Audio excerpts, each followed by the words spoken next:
This is the Get Psyched YouTube channel, and this is the week 1 update of my habit challenge video. If you haven't seen that video, I will link it right here. But basically, I'm doing this thing where every week for the next 2 months, at least, I'm gonna try something new for a week and see how it goes.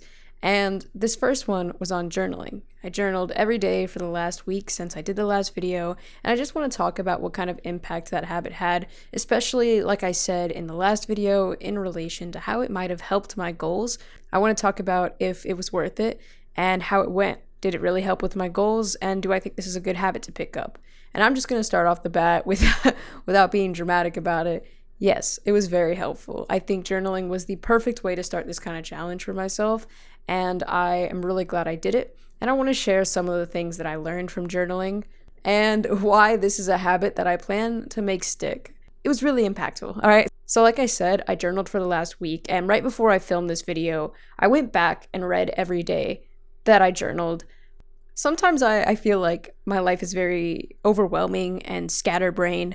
I mean, if you were to see my room, which if you watch my tour video you have, there's just so much stuff going around. I have a lot of hobbies and things that I'm interested in, and so I've always felt really overwhelmed with all of the thoughts running through my head, and I just feel like there's so much going on that I never know what to do, because it's like, I can't remember the exact way someone phrased it. It was like option anxiety is paralyzing or something. Basically, if you have too many options, you're going to find yourself less likely to make any choice because you're going to feel overwhelmed and not know where to start. And then it feels like there's just so much going on. But when you really sit down and journal and write down everything, it can make it feel a lot less overwhelming because it's not just bouncing around in your head. It's concrete and it's there. And when I was rereading my journal, I noticed that although I feel really overwhelmed sometimes, there's so many choices, so many things I can do, my journal did kind of give me clues as to what I really needed to focus on in my life and what I was doing daily and what I want to implement. And I realized my life really isn't that overwhelming. It's good to have a lot of things that you like to do and to get psyched about so many things, but it doesn't have to feel overwhelming or scary to have so many ideas and things you want to try.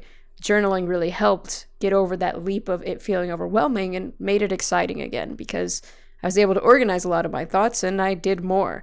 And that's one of the first things that I wanted to talk about. I do feel like I've done more because I started journaling, because the way I did it and the way that I think is really beneficial to start journaling is to do it first thing in the morning. Make it a goal to journal first thing in the morning and to, first of all, reflect on the day before. So write about anything that happened the day before that you really liked, anything that went really well. Then maybe write some stuff that didn't go so well, some stuff you wish you had done differently, but make sure just to reflect honestly on the day before. But when I say honest, I don't mean harsh, but just to reflect on the day beforehand and then use that reflection to guide you in the next day. This helped give me a lot of structure. And then also the next day when I was reflecting, it's just easier to look back at the list of things I wish I had done and then check it off. I would literally just cross out everything I did and circle everything I didn't do. And then when I write my reflection, I'd write about how the thing went and then why I didn't do, or not why, not an excuse, but hey, I didn't do this. I want to do it today. Or, I don't think I want to do this. And it was just nice to be able to put my thoughts down on paper because it helped me organize them better.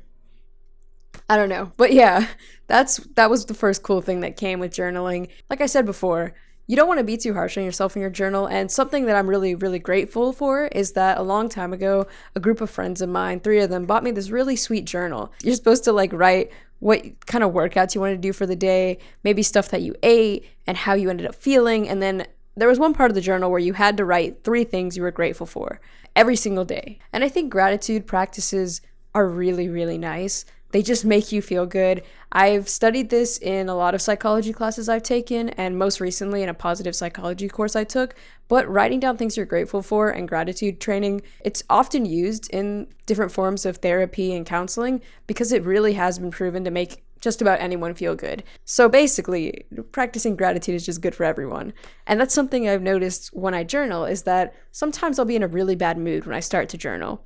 But then I force myself to write the good stuff in my life, things I'm grateful for, things that went well yesterday, and things that will go well today, and it always lifts my mood. It just works. And so that's what I really like about journaling. It ends up building this positive atmosphere. Even when I go into it in a bad headspace, I will leave my journal feeling better. With both of those things, I would say that I've had a much easier time noticing changes within myself and patterns within myself, and it's just made me more informed on my own self and my own behavior and how to make better choices. It's just easier to find gaps in your behavior when you're journaling and writing honestly about them. Like I could be like, oh, wow, I've spent way too much time on my phone the last few days and I've missed out on sleep. Maybe I should work on my habits with using my phone. And so I think journaling is just a good way to notice patterns of behavior within yourself and to understand yourself better so that you can talk to yourself better throughout the day. Like let's say I'm not happy with my workout the day after my workout, then during my workout I can say, hey, you're a little tired, but you're still doing fine. And you know that you'll want to have done a better workout now later. So just get through it. And then you get through it and you feel good the next day. And something that I loved so much about journaling and something that I'm glad that I have this for is the sake of consistency. I love having this form of consistency in my life. Every morning, I know that I've got this to do. I can sit down and journal and start planning my day. And I don't feel so like, why get out of bed? Why do this? Why, it gets me going. It gets me doing things. Even if I don't think I want to do it at the beginning, once I start writing about it, I can build up momentum in myself and realize that, yep, I want to do things today. Yes, I want to do that thing. It's been helpful in that regard. And it's also really, really personally encouraged me to become more organized in all aspects of my life.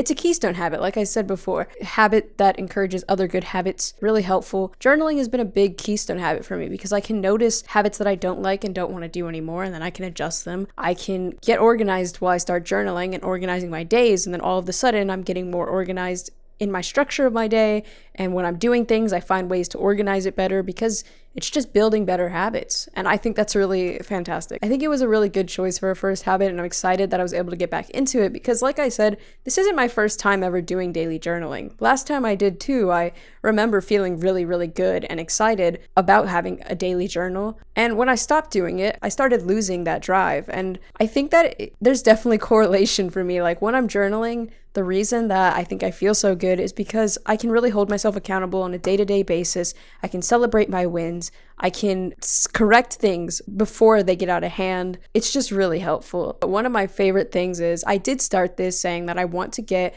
more creatively driven when I do my creative work. And this journaling has really been inspiring to me.